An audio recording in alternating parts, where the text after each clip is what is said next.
live up there in Sumter County, folks in Marion County, Lake County, there's a very good chance that later on tonight that we are going to be dealing with some issues along the western side of the peninsula. Cam, we're in a break on the eastern side, metro areas, but I think even there we're going to see a change as well. Yeah, we're still going to see some tropical storm strength winds, and we could still see power outages, but right now the signs are it's intensifying. We're seeing that pinpoint eye. We're also seeing those, in fact, here's a look at that satellite imagery. Well, the icon is covering it, but you can definitely see that it is strengthened with winds of 110 miles per hour. Looks like the advisory, they just did a 10 o'clock advisory, Tony, 110 because it was 105. Now down to 960 millibars, so it is down 5 millibars from the 8 o'clock advisory, Tony. Almost a Cat 3. Yes, almost a Cat 3. It's just 1 mile per hour away from being Cat 3. Cat 3 is 111 to 130, and then it is also sped up too, moving to the north at 18 now.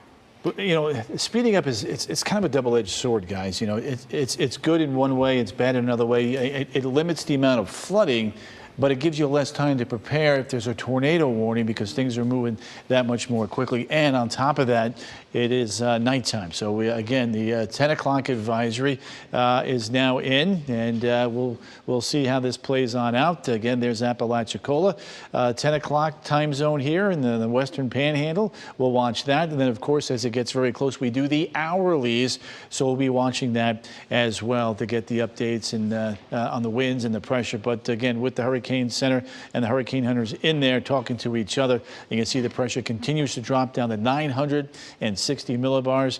Again, almost a second major hurricane of the season. Of course, Franklin was the first, and on the heels of that one, it looks like we're going to have another major hurricane here very shortly. The eye wall is wrapping around. You can see the intense thunderstorms there. Again, everything kind of coming together. It's going to start that turn here probably within the next 6 hours. We showed you that trough of low pressure building in across the northwestern Gulf of Mexico. We talked about these storm surge warnings. They're up and down the panhandle there. The tropical storm force winds have already come ashore. We've been showing you the wind speeds here. These are going to increase. We know that we're looking at already close to 10-foot storm surge in some of the rain gauges up to the north. Tampa Bay, we had some gusts here closing in on 56 miles an hour with the buoy offshore. And in the Bay Area now, the winds are beginning to pick up as we've been taking a look now at the eye, about 130 miles to the east-southeast of the Tampa Bay area. We're in a lull here in central Florida, but down to the south of Sumter County, you can start to see some of the bands of the rain getting ready to move on into Sumter Lake and then on into Marion counties as this storm system continues to lift northward. So there's Ruskin, there's Sarasota.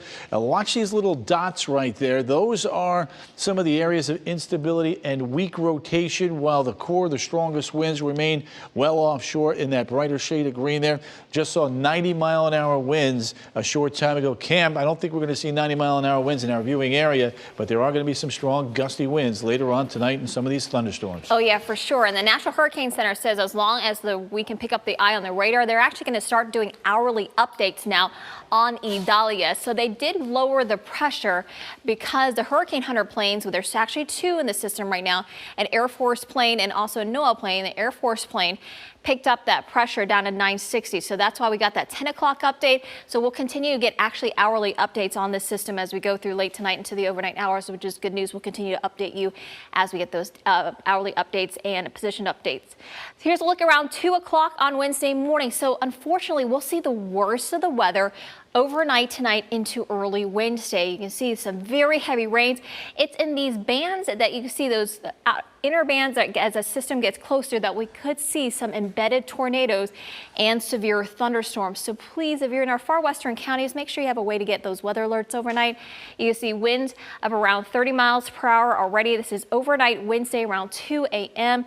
Winds will get even stronger as we go through the morning. You see winds of around 50 miles per hour near up in Ocala there, 37 in the Villages, 43 in Wildwood, and a wide swath of rain tomorrow morning as that system is about to make landfall, or really making landfall over the Big Bend region there and near the Big Bend / Panhandle region of Florida.